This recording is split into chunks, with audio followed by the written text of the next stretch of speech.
ఈ 12వ దినమున ప్రకటన గ్రంథము 2వ అధ్యాయము 19వ వచనాన్ని ధ్యానించబోతున్నాం. తుయతైరా సంఘమును గురించి ప్రభువు మాట్లాడుతున్నాడు. తుయతైరా పట్టణము మైదాన ప్రాంతములో ఉన్నటువంటి పట్టణము.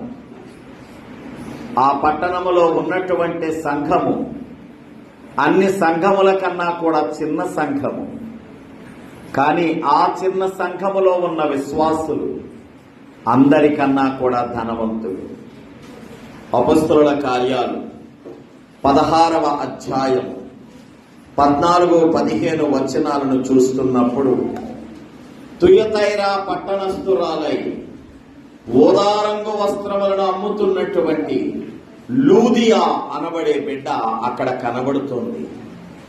ఆమె తుయతైరా పట్టణస్థురాలు. ఈ వస్త్రాలు చాలా చాలా ఖరీదైనటువంటివి. అందుకే అంటున్నాను, సంఘము చిన్నదే గాని సంఘములో ఉన్న విశ్వాసులు బహు ధనవంతులు. వారు అద్భుతమైనటువంటి వస్త్ర వ్యాపారము చేసేవారు. వ్యాపారము చేసేటువంటి వారు కాబట్టే తుయతైరా పట్టణము నుండి అపొస్తలుడైనటువంటి పౌలు గారు ఉన్న ఆ పట్టణము వరకు కూడా లూదియా గారు వచ్చారు. తుయతైరా పట్టణమును గురించి మనము తెలుసుకోవలసిన అతి కొద్ది విషయాలు ఇవే. ఈ రాత్రి ప్రభువు ఆత్మీయముగా మాట్లాడుతూ ఆ సంఘముతో అంటున్నాడు కదా, ఓ తుయతైరా పట్టణస్థులారా, నీ క్రియలు నాకు తెలుసు, నేనెరుగుదును. దేవునికి స్తోత్రం చెప్పండి. ఈ ప్రకటన గ్రంథములో సంఘములను గురించి ధ్యానించుచున్న విషయాలలో మనందరికీ నచ్చే మాట, మనము నిజముగానే మెచ్చుకోవలసిన మాట ఏంటంటే, ప్రభు ఒక మాట అంటున్నాడు, నేనెరుగుదును. నీ కష్టము నేనెరుగుదును, నీ శ్రమను నేనెరుగుదును, నీ ప్రేమను నేనెరుగుదును, నీ వ్యాధిని నేనెరుగుదును, నీ కన్నీటిని నేనెరుగుదును. ఏదో రాజకీయ నాయకుడు చెప్పినట్టు కాదండి, ప్రభువు నిజముగానే నీ పరిస్థితిని ఎరుగును. దానిని మార్చగలిగిన వాడు ఆయనే, దానిని సరిదిద్దగలిగిన వాడు ఆయనే, దానిని చక్కబెట్టగలిగిన వాడు ఆయనే. నీ జీవితపు పరిస్థితులను మార్చి నిన్నొక ఉన్నత స్థితికి నడిపించగలిగిన వాడు ఆయనే. అందుకే నీకు ధైర్యము కలిగేలాగా ప్రభు అంటున్నాడు కదా, నేనెరుగుదును అంటున్నాడు. నీ క్రియలన్నీ నాకు తెలుసు ఓ తుయతైరా సంఘమా. చక్కని మాటలు మాట్లాడుతున్నాడు. మిగిలిన మాటలు జాగ్రత్తగా ఆలకించండి. అక్కడ చూడండి, 4 మాటలు మాట్లాడుతున్నాడు. నీ ప్రేమ నాకు తెలుసు, నీ విశ్వాసము నాకు తెలుసు, నీ పరిచర్య నాకు తెలుసు, నీ సహనము నాకు తెలుసు. 4 మాటలు అంట. తుయతైరా సంఘము ఏ విధముగా ప్రేమిస్తోంది, ఎటువంటి ప్రేమ కలిగిన కార్యములు చేస్తోంది, ప్రేమ కలిగిన క్రియలు చేస్తోంది, విశ్వాసముతో కూడిన క్రియలు చేస్తోంది, పరిచర్య సంబంధమైన క్రియలు చేస్తోంది, సహనముతో కూడిన క్రియలు చేస్తోందో దేవునికి తెలుసంట. యేసయ్య అంటున్నాడు, నాయనా యోహానా, తుయతైరా సంఘానికి లేఖ రాయి.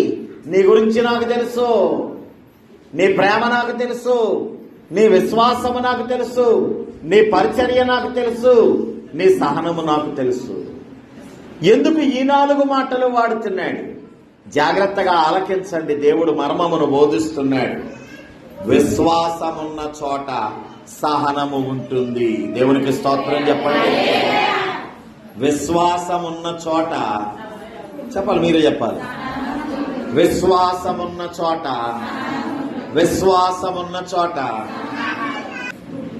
విశ్వాసం ఉంటే సహనము ఉంటుంది. నా దేవుడు నా కార్యమును చక్కబరుస్తాడు. విశ్వాసం జరిగేంత వరకు కూడా నువ్వేం చేస్తావుట? సహనముతో ఎదురు చూస్తావు. శ్రమలు వచ్చినా, ఇరుకులు వచ్చినా, ఇబ్బందులు వచ్చినా, కష్టాలు వచ్చినా, నష్టాలు వచ్చినా నువ్వేం చేస్తావు నాన్న? సహనముతో ఎదురు చూస్తావు. తుయతైరా సంఘములో ఉన్న మంచి లక్షణం ఏంటి అంటే విశ్వాసం ఉంది. అందువల్ల వారికి సహనము ఉంది. తుయతైరా సంఘములో హింసలు వచ్చినా, ఇబ్బందులు వచ్చినా, హత్యలు జరుగుతున్నా, దెబ్బలు పడుతున్నా, సిలువకు అప్పగించబడుతున్నా కూడా సహనముతో ఎదురు చూస్తున్నారు. ఈరోజు 4 మాటలు ప్రభువు నేర్పుతున్నాడు. విశ్వాసమున్న చోట సహనము ఉంటుంది. సన్నిధికి వచ్చి కూడా కొంతమంది సహనము లేకుండా ఉంటారు. దేవుడు నాకేం చేశాడు, దేవుడు నా ప్రార్థన ఎక్కడ ఆలకించాడండి, దేవుడు నన్ను ఎక్కడ కరుణించాడండి, దేవుడు నన్ను ఎక్కడ కనికరించాడండి. దేవుని బిడ్డ, ప్రతి దానికి సమయము కలదు అని ప్రభు చెబుతున్నాడు. ప్రతి దానికి సమయం కలదంట. గోడ కట్టడానికి సమయం ఉందంట, గోడ పడగొట్టడానికి కూడా సమయం ఉందంట. ఇల్లు కట్టడానికి సమయం ఉందంట, ఇల్లు పడగొట్టడానికి సమయం ఉందంట. చిత్రమైన విషయం ఏంటో తెలుసా? పిల్లలని కనడానికి సమయం ఉందంట, పెళ్లి చేసుకోవడానికి సమయం ఉందంట. ప్రతిదానికి సమయం ఉంది. పౌలు గారు కూడా అంటున్నారు కదా, తగు కాలమందు తగు విధముగా ప్రభువు మీ సమస్త అవసరతలను సమకూర్చును అంటున్నాడు. దేవునికి స్తోత్రం చెప్పారు. జరిగేదాకా ఏం చెయ్యాలండి? సహనముతో ఉండాలి. తుయతైరా సంఘములో సహనము కనబడుతోంది. ఎందుకయ్యా అంటే తుయతైరా సంఘమునకు దేవుని మీద విశ్వాసం ఉంది. మా పరమ తండ్రి మా కార్యమును తప్పక చేస్తాడు. 1 సంవత్సరం 2 సంవత్సరాలు కాదు. నడకుదురులో తుయతైరా సంఘముతో ప్రభు అంటున్నాడు, విశ్వాసం ఉంటే సహనం ఉంటుంది. రెండో మాట ఏం చెబుతున్నాడో తెలుసా? ప్రేమ ఉంటే పరిచర్య ఉంటుంది. దేవునికి స్తోత్రం చెప్పాలి. ప్రేమ ఉంటే పరిచర్య ఉంటుంది. తుయతైరా సంఘములో ప్రేమ ఉంది, అందుకని పరిచర్య ఉంది. విశ్వాసం ఉంది, అందుకని సహనము ఉంది.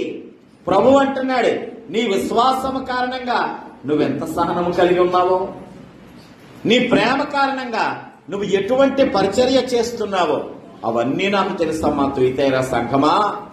దానికి తగిన ఫలమును నేను నీకు ఇస్తానంటున్నాడు ప్రభు. దానికి తగిన ఫలమును నేను నీకు ఇస్తాను.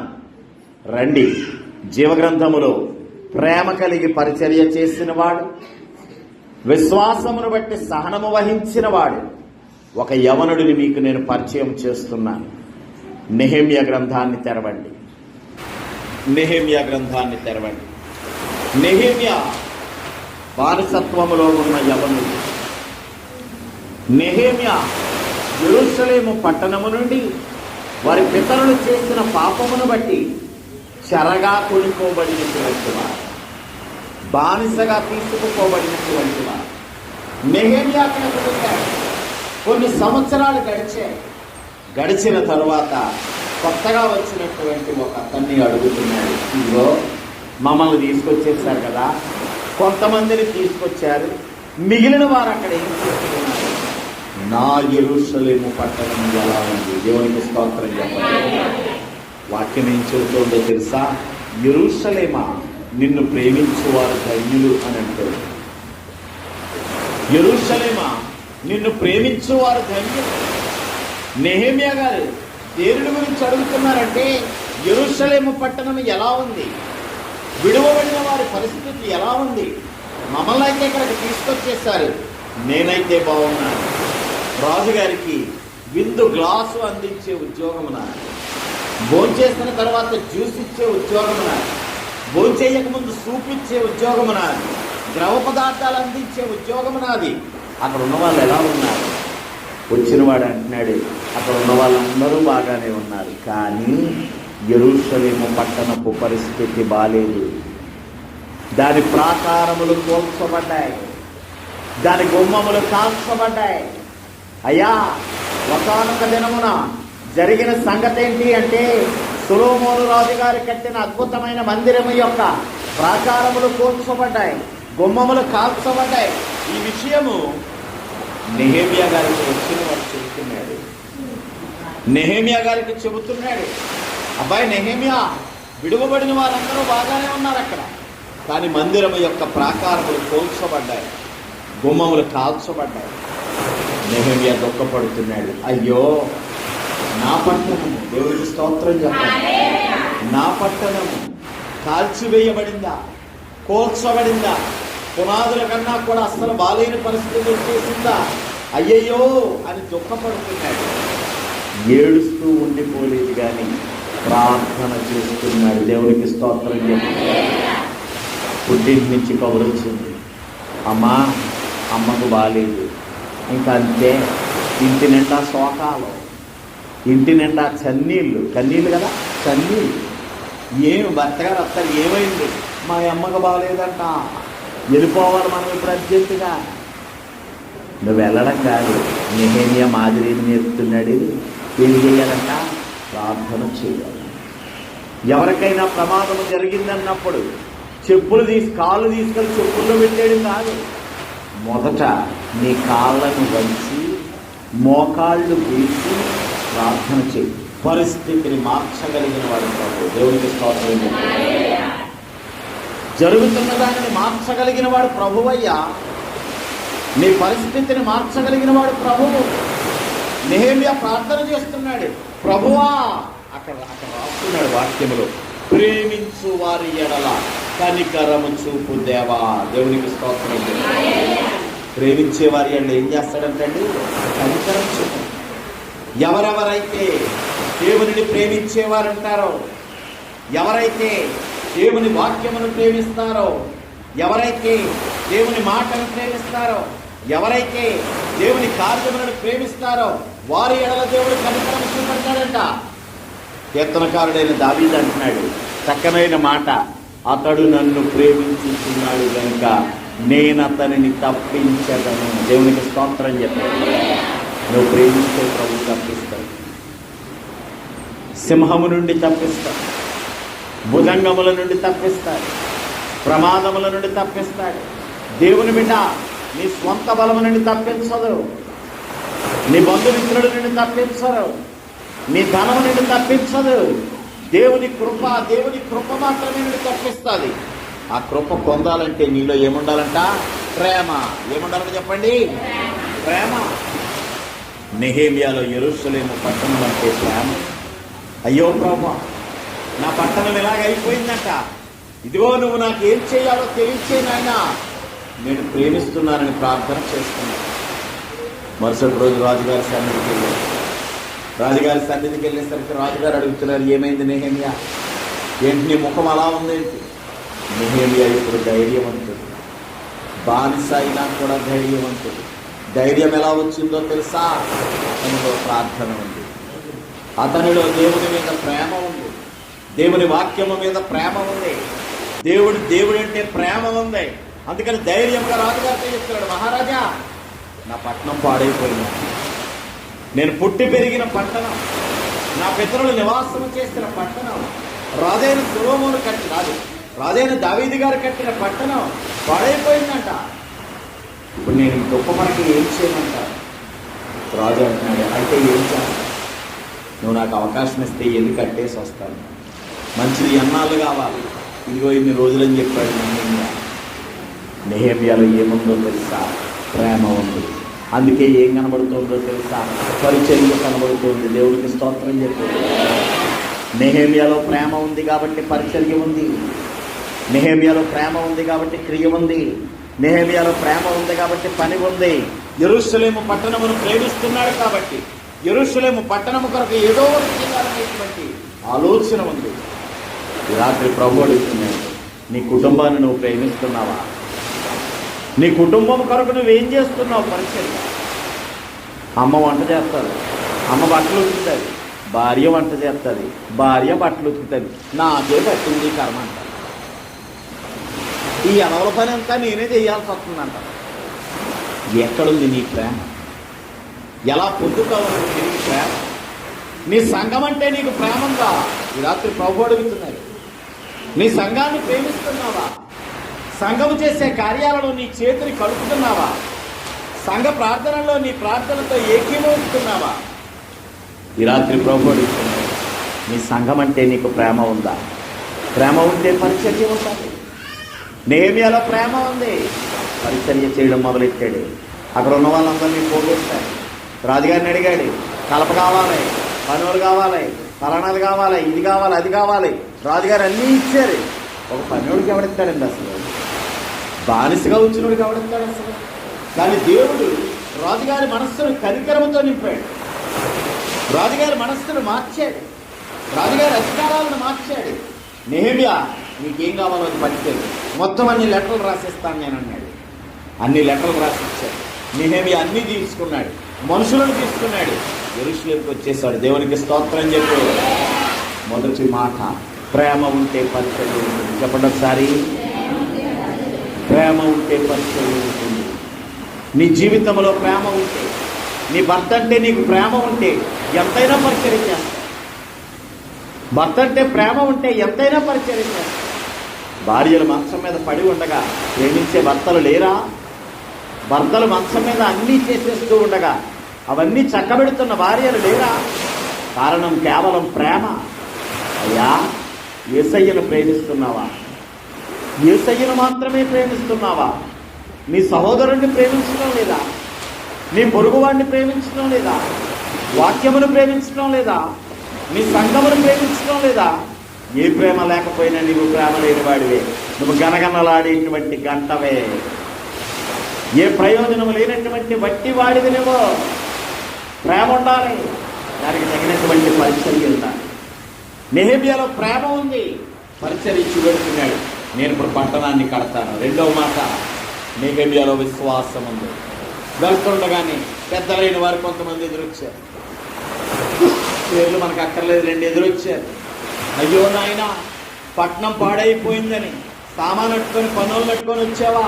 నీకెంత ప్రేమరా అని పట్టుకొని ఏడ్చారు మొదట. కానీ తరువాత ఆ పెద్దలే ఏమంటారు తెలుసా? వచ్చారండి పుడింగులు, వచ్చారండి తోపులు, ఎక్కడి నుంచో వచ్చి ఇక్కడ మా సహాయం లేకుండా పట్టణాన్ని కట్టేస్తారంట. ఎలా కడతారో మేము చూస్తాం. ఆటంకాలు, శ్రమలు, ఇబ్బందులు. నెహెమ్యాలో విశ్వాసము శ్రమల పట్ల, ఇబ్బందుల పట్ల, ఇరుకుల పట్ల, ఇక్కట్ల పట్ల సహనము. చూస్తున్నారా? తుయితైరా సంఘములో ప్రేమ ఉంది, పరిచర్య ఉంది, విశ్వాసం ఉంది, సహనం ఉంది. నెహెమ్యాలో ప్రేమ ఉంది, పరిచర్య ఉంది, విశ్వాసం ఉంది, సహనం ఉంది. ఎవడొచ్చి కత్తి పట్టుకొచ్చినా, ఎవడ ఈట పట్టుకొచ్చింది, ఇంటికెళ్ళిన తర్వాత నెహెమ్యా గ్రంథం అంతా చదివితే ఎన్ని రకాలుగా ఇబ్బందులు పెట్టారో కనబడతారు. రాజుగారికి లెటర్ రాస్తున్నారండి, ఆకాశరామం ఉత్తరాలు. ఏమన్నా మీకు తెలుసా? నెహెమ్యా అని ఒకడు వచ్చాడు, ఆడు మీకన్నా గొప్పవాడు అయిపోదామని గోడగడెత్తున్నాడు, పట్టణాన్ని పునర్నిర్మించేస్తున్నాడు, ఆడు ఇక్కడ రాజు అయిపోతాడు బాబే, వచ్చి చూసుకోండి. ఎన్ని లెటర్లు రాశారో, ఎన్ని కంప్లైంట్లు పెట్టారో, ఎన్నిసార్లు యుద్ధానికి వచ్చారో, కట్టబడిన గోడను ఎన్నిసార్లు కూల్చారో. కానీ నెహెమ్యా సహనముతో ఎదురు చూశాడు. దేవునికి స్తోత్రం. ఎందుకయ్యా అంటే నెహెమ్యాలో అద్భుతమైన లక్షణం విశ్వాసము ఉంది. తుయతైరా సంఘము సహనముతో ఎదురు చూసి సహించింది, భరించింది. ఎందుకో తెలుసా? తుయతైరా సంఘములో విశ్వాసం ఉంది. ఈ రాత్రి ప్రభువు నిన్ను అడుగుతున్నాడు, నువ్వెందుకు సహించలేకపోతున్నావో తెలుసా? నీలో విశ్వాసము లేదు కాబట్టి. దేవుడు చేస్తాడనే విశ్వాసము లేదు కాబట్టి. దేవుడు ఎప్పటికైనా చక్కబెడతాడనే విశ్వాసము లేదు కాబట్టి. దేవుడు నీ పరిస్థితిని మారుస్తాడనే విశ్వాసం నీకు లేదు కాబట్టి చికాకు పడిపోతున్నావు, చిరాకు పడిపోతున్నావు, అసహనం వచ్చేస్తుంది. నెహెమ్యాకి అసహనం రాలేదు. ఎవడో లెటర్ పంపించాడా? ప్రభువా నీ చిత్తాన్ని నెరవేర్చు. ఎవడో ఒకడు వచ్చి కేకలు వేస్తాడా? ప్రభువా నీ చిత్తాన్ని నెరవేర్చు. ఎవడో ఒకడు కత్తెట్టుకొని వచ్చాడా? ప్రభువా నీ చిత్తాన్ని నెరవేర్చు. యుద్ధం చేయడానికి కొంతమంది, కట్టడానికి కొంతమంది, ప్రార్థన చేయడానికి కొంతమంది. అయ్యా దేవుని బిడ్డలారా, నీలో విశ్వాసం ఉంటే నువ్వు సహిస్తావు. నీలో విశ్వాసం ఉంటే నువ్వు సహిస్తావు.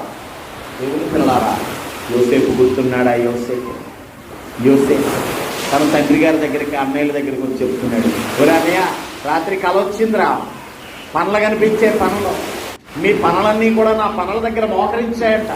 అన్నయ్యలు కోపించినట్టు తగ్గించడం. కానీ తమ్ముడైన యోసేపు సహించాడు. ఎందుకో తెలుసా? దేవుడు నా కలను నిజము చేస్తాడనే విశ్వాసం. నీవు చేపట్టిన పనిని ప్రభువు నెరవేరుస్తాడు. నీవు అనుకున్న కార్యాన్ని దేవుడు నెరవేరుస్తాడు. నువ్వు ఏదైతే చేద్దామని చెప్పి దేవునికి అప్పగించావో, నువ్వు దేవునికి అప్పగించాక మనుషులతో మాట్లాడకూడదు. దేవునికి అప్పగించాక మనుషులతో మాట్లాడకూడదు. దీనికి పరిష్కారం ఏంటని మనుషుని అడగకూడదు. దేవునికి అప్పగిస్తే దేవునికే వదిలేదు, లేదా దేవునికి అప్పగించడం అనేసి మనుషులకే వదిలేదు. మనిషి చేసే పొరపాటు ఏంటో తెలుసా? దేవుని దగ్గర ఒక కాలు పెడుతున్నాడు, మనుషుల దగ్గర ఇంకో కాలు పెడుతున్నాడు. నావలు ఎక్కడికి సాగకుండా అక్కడే ఉంటున్నాడు. కార్యం జరగటం లేదు. ఎందుకయ్యా అంటే విశ్వాసము లేక. విశ్వాసం ఉంటే సహనం ఉంటుంది. యోసేపుకు విశ్వాసం, నా దేవుడు నా కార్యం చేస్తాడు, నా దేవుడు నన్ను నిజముగానే గొప్పవానిగా మారుస్తాడు, నా దేవుడు నన్ను తలగా చేస్తాడు, తోకగా విడిచిపెట్టాడు. విశ్వాసం. అందుకే అన్నయ్యను ఎన్ని మాటలన్నా సహించాడు. ఆఖరికి అన్నయ్యలు చంపేయాలని ప్రయత్నం చేసినా కూడా సహించి ప్రేమించాడు. చంపేసే అవకాశం వచ్చినా కూడా చంపేది యోసేపు, ప్రేమించాడు. విశ్వాసం ఉంటుంది. ఈ కార్యాలన్నీ నీలో ఉంటాయి. తుయతైరా సంఘపు లక్షణాలు మాట్లాడుతున్నాయి. ప్రేమ ఉంది, పరిచర్య ఉంది, విశ్వాసం ఉంది, సహనం ఉంది. దేవుడి బిడ్డ, నీలో పరిచర్య లేదంటే, నీలో క్రియలు లేదంటే, నువ్వు ప్రేమ చూపించలేదన్నమాట, నీకు ప్రేమ లేదన్నమాట. నీకు సహనము లేదంటే, నీకు కోపం వచ్చేస్తుందంటే, నీకు చికాకు వచ్చేస్తుందంటే, విడిచి వెళ్ళిపోతానని అంటున్నావంటే, చాలామంది ఈ రోజుల్లో మాట్లాడుతున్నారు, ఇంకెందుకు లేదా విషయం వదిలేద్దాం అనుకుంటున్నాను, ఈ సంఘాన్ని వదిలేద్దాం అనుకుంటున్నాను, ఏం జరిగాలి, నాకేం జరిగింది. విశ్వాసం లేనివాడు ఎక్కడ కాదు. బిల్లీ గ్రాహం గారి సంఘంలోకి వెళ్ళినా ఏమండి, ఆఖరికి పౌలు గారు కట్టిన ఆదిమ సంఘంలోకి వెళ్ళినా కూడా విశ్వాసం లేనివాడికి ఏ క్రియ జరగదు. నువ్వు విశ్వసించు, నువ్వు విశ్వసించు. విశ్వాసములకు గుర్తు ఏంటంటే సహనము. నువ్వు ఓర్చుకో, నువ్వు సహించు. దేవుడు తగు కాలముందు తగు విధముగా నీ కార్యమును చక్కబెట్టును గాక. నెహెమ్యా ఎన్ని శ్రమలు వచ్చినా, ఎన్ని ఇబ్బందులు వచ్చినా సహించాలి. ఎందుకయ్యా అంటే నెహెమ్యాల విశ్వాసం ఉంది, నా ప్రభువు నా కార్యము చక్కబెడతాడు. దేవునికి నెహెమ్యా పని మొదలు పెట్టాడు. ఎందుకంటే నెహెమ్యా యెరూషలేము పట్టణాన్ని ప్రేమిస్తున్నాడు. ప్రేమ ఉంటే పరిచర్య, విశ్వాసం ఉంటే సహనం. ప్రేమ, విశ్వాసం, ఈ రెండు లక్షణాలు ప్రభువు మనందరికీ దయచేయునుగాక.